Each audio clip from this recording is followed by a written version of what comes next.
আসসালামু আলাইকুম রহমতুল্লাহি অবরকাতুহ। সম্মানিত দর্শক, বাংলাদেশে অনেক দিন ধরেই সেনা শাসনের গুঞ্জন শোনা যাচ্ছে। এটি যে গত ৯ মাস ধরে যে শোনা যাচ্ছে তা নয়। বিশেষ করে ২০১৪ সনের আগে, ধরুন ২০১৩ সনে যখন হেফাজতের ১২ সনে হেফাজতের যে শাপলা চত্বরে মহাসমাবেশ হলো, ঠিক সেই সময় থেকেই নানা রকম গুঞ্জন শোনা যাচ্ছে সেনা শাসনের পক্ষে এবং শেখ হাসিনার বিপক্ষে। এবং যখন আ শেখ হাসিনার বলতে গেলে নির্বাচিত সরকার প্রধান হিসেবে, যার কোনো ভয় থাকার কথা নয়, মানে ২০০৯ থেকে ২০১৪ অবধি, ঠিক সেই সময়টিতেও তিনি সেনা শাসনের আতঙ্কগ্রস্ত ছিলেন। কারণও আছে, তার পরিবার যেভাবে খুন হয়েছে এবং সেনাবাহিনী থেকে পদচ্যুত বিপদগামী যাদেরকে বলা হয়, অবসরপ্রাপ্ত কিছু সামরিক কর্তা, তার সঙ্গে কর্তব্যরত আ সেনা কর্মকর্তাদের একটা যোগসাজশে ৭৫-এর ১৫ই আগস্ট যে নির্মম হত্যাকাণ্ড ঘটেছে, এর ফলে শেখ হাসিনা ভয় পাবেন সেনাবাহিনীকে, এটাই স্বাভাবিক। তো ২০১৪ সনের পর তিনি মূলত ২৪ সন পর্যন্ত যেটা চেষ্টা করেছেন, পুলিশকে শক্তিশালী করার জন্য। পুলিশের হাতে তিনি মরণাস্ত্র তুলে দিয়েছেন এবং সেনাবাহিনীর বিকল্প শক্তি হিসেবে পুলিশকে তিনি গড়ে তোলার চেষ্টা করেছেন। এর ফলে কি হলো, সেনাবাহিনীর একেবারে অধস্তন কর্মকর্তা থেকে শুরু করে শীর্ষ পর্যায়ের কর্মকর্তা, হাতে গোনা কিছু কর্মকর্তা যারা একেবারেই ক্ষয়ের কাজ ছিলেন, শেখ হাসিনার জামানাতে যাদের আঙ্গুল ফুলে বটগাছ হয়ে গেছিল তারা ছাড়া প্রায় সবাই অসন্তুষ্ট ছিলেন। এর বাইরে বিডিআরের যে পিলখানা হত্যাকাণ্ড, এটি সেনা কর্মকর্তাদের মনে এক ধরনের বিষক্রিয়া তৈরি করেছে, এখন অব্যাহত আছে এবং সবাই সেনাবাহিনীর যারা কর্মকর্তা তাদের একটা বিরাট অংশ মনে করতেন যে শেখ হাসিনার সরকার এবং ভারত যৌথভাবে এই কাজটি করেছে, মূলত বাংলাদেশের সেনাবাহিনীর উপর প্রতিশোধ নেয়ার জন্য। বিজিবির যেটা এখন রয়েছে, যেটা আগে বিডিআর ছিল, সেই বিডিআরকে ধ্বংস করার জন্য এবং সর্বোপরি ভারতের একটি করদ রাষ্ট্র হিসেবে বাংলাদেশকে গড়ে তোলার জন্য, সিকিম বানানোর জন্য, হায়দ্রাবাদ বানানোর জন্য একজন লেন্দুব দর্জি হিসেবে আওয়ামী লীগকে যেভাবে মানুষ দায়ী করছিল এবং যেভাবে সন্দেহের চোখে দেখছিল, এটা সত্য মিথ্যা এখন আমরা অনেকটা বুঝতে পারছি। তো সেক্ষেত্রে শেখ হাসিনার বিকল্প হিসেবে মানুষ সবসময় সেনা শাসনকে কল্পনা করত। ২০১৪ পরে শেখ হাসিনার ক্ষমতা বাড়তে থাকে এবং এটি বাড়তে বাড়তে একেবারে এমন পর্যায়ে চলে যায় যে ২০২২-২৩ সনে শেখ হাসিনাকে স্পর্শ করবে এরকম লোক আমাদের দেশে ছিল না। এমনকি ইউরোপ আমেরিকাও তার মেজাজ মর্জি বুঝে চলাফেরা করত। তার একক কর্তৃত্ব, তার ক্ষমতা তাকে অনেকটা লৌহ মানবী থেকে আরও ঊর্ধ্বস্তরে নিয়ে অনেকটা হীরক মানবী হিসেবে তাকে প্রতিষ্ঠিত করে ফেলেছিল। ঠিক ওই সময়টিতে সেনাবাহিনীর মধ্যে কি হয়েছিল আমরা জানি না, কিন্তু আমরা বাইরে থেকে যেটা শুনতাম যে তিনি সেনাবাহিনীকে অলস বানাচ্ছেন, সেনাবাহিনীকে বিলাসী বানাচ্ছেন, সেনাবাহিনীকে ব্যবসায়ী বানাচ্ছেন এবং সেনাবাহিনীর হাতে যে অস্ত্র রয়েছে সেই অস্ত্রের, ব্যক্তিগত অস্ত্র ছাড়া যে অস্ত্রগুলো রয়েছে সেগুলোর যে গান পিন রয়েছে, যেগুলো দিয়ে মূলত গুলি ছোড়া হয় এবং গুলিতে, মানে ধরুন আপনার গান পিন, যারা অস্ত্র সম্পর্কে জানেন তাদেরকে বলছি সংক্ষেপে, সেটি হলো যে প্রত্যেকটা অস্ত্রের একটা করে পিন থাকে। মূলত যখন ট্রিগারে চাপ দেওয়া হয় তখন ওই পিনটা যখন গুলির উপর আঘাত করে অমনি ওই গুলিতে আগুন ধরে যায় এবং সেটি প্রবল বেগে ছুটতে থাকে লক্ষ্যবস্তুর দিকে। তো এই অস্ত্রের, যে কোনো অস্ত্রের যদি সেই গান পিন খুলে নেওয়া হয় তাহলে ওটার আর কোনো কার্যকারিতা থাকে না। তো বাইরে যে গুজবটা ছড়িয়ে পড়েছিল যে সেনাবাহিনীর যত অস্ত্র রয়েছে সব অস্ত্রের যে গান পিন, এটা শেখ হাসিনা খুলে নিয়েছে, এটা আমরা তখন বলতে পারিনি, কিন্তু এই কথাটা কিন্তু সব জায়গাতে ছড়িয়ে পড়েছিল এবং সেনাবাহিনীকে ৩ বেলা খাবার খাইয়ে দামি দামি গাড়ি দিয়ে, তারপরে তাদেরকে লেফট রাইট কম করতে হবে, ইচ্ছা করলে ছুটি নিয়ে বিদেশে যেতে পারবে, লোন পাবে, প্লট পাবে। এরপরে তারা যদি ইচ্ছা করে বেল্ট নাও পড়তে পারে, এরকম যে বিধান অপশন নাল করে দেওয়ার ফলে কি হলো, তাদের মধ্যে প্রফেশনালিজম বা দক্ষতা এটা অনেক কমে যায়। আর এরকম যখন একটা অবস্থা হয় তখন অনায়াসে বিদেশি দখলদার বাহিনী বা ভারত, এমনকি মায়ানমারের আর্মি, তারা যদি বাংলাদেশের সঙ্গে যুদ্ধ করতে চায় তাহলে আমাদের সেনাবাহিনীর ভয় পাওয়া ছাড়া আর কোনো কারণ থাকবে না। তো এরকম যখন একটা অবস্থা চলছে তখন সবাই আমরা ধরে নিয়েছি যে সেনাবাহিনী হয়তো বিদ্রোহ করবে। এটা সেনাবাহিনী মেনে নিতে পারে না। উর্দির একটা বিষয় থাকে, অস্ত্রের একটা বিষয় থাকে, ট্রেনিংয়ের একটা বিষয় থাকে। তো সেনাবাহিনীর যে ট্রেনিংটা এটা মূলত তো ভারতকে টার্গেট করে করা হয়। তো সেই ভারতের দাবিদারি করার জন্য তো সেনাবাহিনী তৈরি হয়নি। এটা সেনাবাহিনীর সদস্যরা কখনো মেনে নেবে না। এরকম একটা আশা নিয়ে আমরা সবসময় আশা করেছি যে শেখ হাসিনার সাথে যেহেতু বিএনপি পারছে না, জামাত পারছে না, রাজনৈতিক কোনো রকম সম্ভাবনা নাই। আমরা মানে আশা করেছি যে সেনা শাসন চলবে, সেনাবাহিনী আসবে, ৮-১০ বছর ৫ বছর ক্ষমতায় থাকবে, তারপর একটা নির্বাচন হবে এরকম। অথবা আকস্মিক কোনো ঘটনা ঘটবে, সেখানে শেখ হাসিনার মৃত্যু হতে পারে, বজ্রপাতে হতে পারে, ডায়রিয়াতে হতে পারে, নিউমোনিয়াতে হতে পারে। মধ্যে তো একবার একেবারে যত ইউটিউবার আছে সবাই মিলে ১০ গলায় বলা শুরু করলো যে শেখ হাসিনার ক্যান্সার হয়েছে এবং তিনি একেবারে 4th স্টেজে, মানে আর কদিন পরে মারা যাবেন। এভাবে খবর ছড়িয়ে দেওয়া হলো। এটা এক ধরনের ফ্রাস্ট্রেশন থেকে এই ঘটনাগুলো ঘটে। কিন্তু বাস্তবে দেখা গেল যে শেখ হাসিনার ক্যান্সার তো দূরের কথা, তিনি আরও শক্তিশালী হয়ে পড়েছেন। তো এরকম যখন সেনা শাসন নিয়ে বিভিন্ন ঠিক বুদ্ধিজীবী মহলে আলাপ আলোচনা হতো, তখন সবাই বলতেছে, না রে ভাই, এই সেনা শাসন সম্ভব না।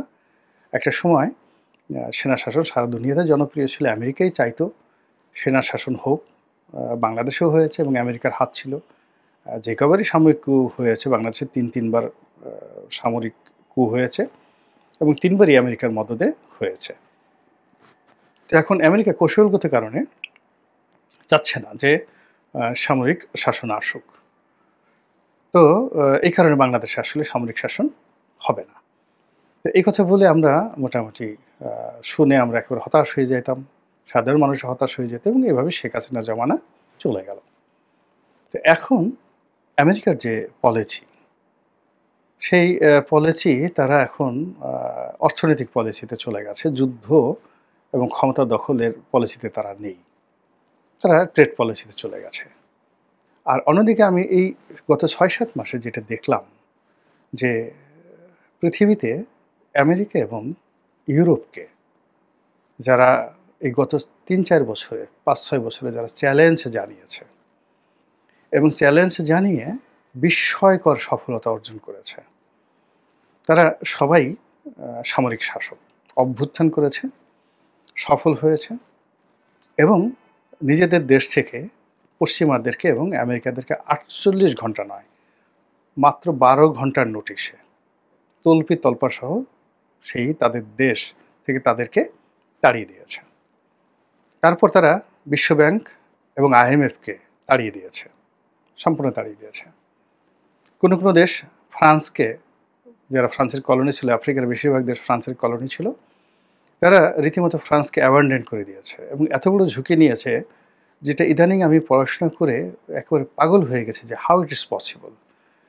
যেমন প্রেসিডেন্ট ইব্রাহিম, বুরকিনা ফাসোর এই গত ২.৫ বছর যাবত যিনি চালাচ্ছেন, তো তিনি যখন প্রথম এখানে পরপর দুটো কু হলো। ফার্স্ট কু হলো ফ্রান্সের যে তাবেদার সরকার, তাকে উচ্ছেদ করার জন্য একজন লেফটেন্যান্ট কর্নেল শাসন করলেন, মানে কু ঘটালেন। কিন্তু তিনি আসলে এই এখন ইউনূস সরকারের মতো এরকম অনেকটা ব্যর্থ হলেন। তার জমানাতে দেখা গেল যে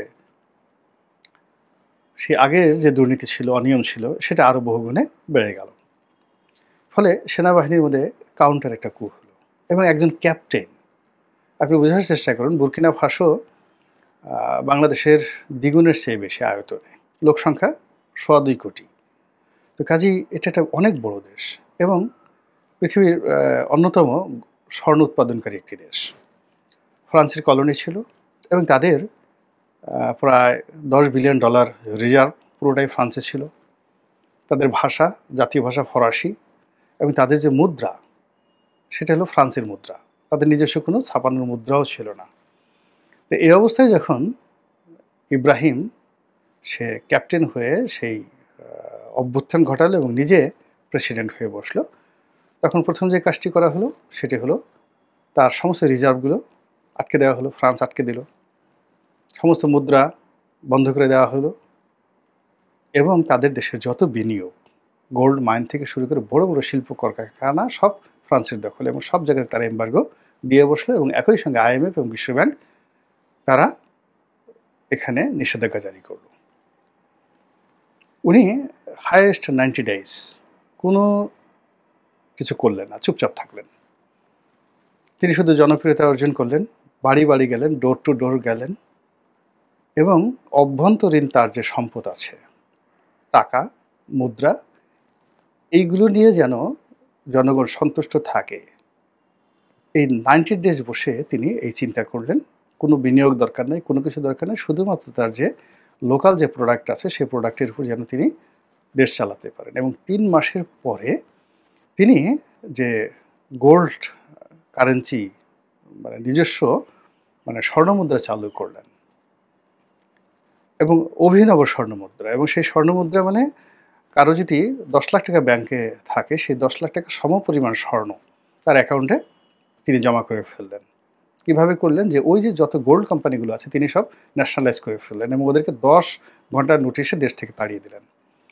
সবাই বলল যে এরা তো আক্রমণ চালাতে পারে। তিনি বললেন যে দেখো, আমাদের এই দেশটা একটা ল্যান্ডলক, অন্তত 5টি আফ্রিকান দেশ ক্রস করে আমাদের দেশে সৈন্য পাঠাতে হবে, অথবা আমাদের দেশে বোমা নিক্ষেপ করতে হবে, যেটি একেবারে অসম্ভব। ফ্রান্স এটা পারবে না, কোনো দেশে এটা পারবে না। তো তাকে খুন করার জন্য আমেরিকা লোক ভাড়া করলো, মোসাদ ভাড়া করলো, ফ্রান্স ভাড়া করলো, কিন্তু তিনি সবগুলো কূপ তিনি ঠেকিয়ে দিলেন। এমনকি তার পরিবার পরিজনকে তিনি অজ্ঞাত স্থানে নিয়ে গেলেন, এবং 3 মাসের মধ্যে পুরো দেশকে তিনি যেভাবে 180 ডিগ্রি অ্যাঙ্গেলে উল্টে দিলেন। এবং তার এই মডেলটি আবার করলো কি, তার আশেপাশে যে প্রায় আরও 5টি আফ্রিকান দেশ রয়েছে তারাও এটা গ্রহণ করলো। এবং এই যে জায়ারে, মালে, এই সকল দেশগুলো এখন তার মডেল অনুসরণ করছে। এখন তিনি এই পৃথিবীতে এই মুহূর্তে সবচেয়ে সাকসেসফুল রাষ্ট্রনায়কের নাম হলো ইব্রাহিম, প্রেসিডেন্ট ইব্রাহিম তারোরে। তো তিনি তার বয়স কত, 32 বছর, 33 বছর সামরিক শাসক। এবং একইভাবে আফ্রিকার এই মুহূর্তে অন্য জায়গায় বুর্কিনা ফাসো ছাড়া আরও 4-5টি দেশে সামরিক শাসন চলছে, এবং সবাই সফল, এই একইভাবে প্রচণ্ডভাবে সফল। এবং আপনারা জানেন যে আফ্রিকার অন্য দেশ মিশর, দীর্ঘদিন ধরে সামরিক শাসন চলছে, তারাও সফল। বিশ্বের সবচেয়ে আরবের মধ্যে মধ্যপ্রাচ্যের মধ্যে সবচেয়ে বড় সেনাবাহিনী এবং ধনী বাহিনী নিয়ে তারা সামরিক শাসন চালাচ্ছে। তারপরে লিবিয়া, অন্য দেশ লিবিয়া, সেখানেও প্রকারান্তে মিলিটারি শাসন চলছে।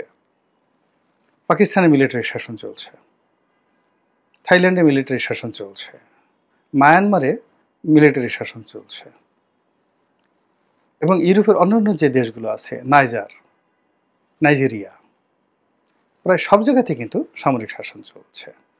এবং এই শাসনগুলো, এখন যে শাসনগুলো চলছে, প্রায় সব শাসনগুলোই একমাত্র মিশর ছাড়া সমস্ত সামরিক শাসনগুলো ইউরোপ এবং আমেরিকা, তার সঙ্গে সঙ্গে বিশ্বব্যাংক এবং IMFকে চ্যালেঞ্জ জানিয়ে তারা তাদের দেশের যে উন্নয়ন একেবারে 180 ডিগ্রি অ্যাঙ্গেলে নিয়ে এমন একটা জায়গাতে তারা নিয়ে গেছে। গত 3 বছরে তাদের যে জিডিপি, তাদের যে ডেভেলপমেন্ট, এর সঙ্গে আসলে আমেরিকা, ইউরোপের কোনো দেশের উন্নয়নের তুলনা করা যায় না।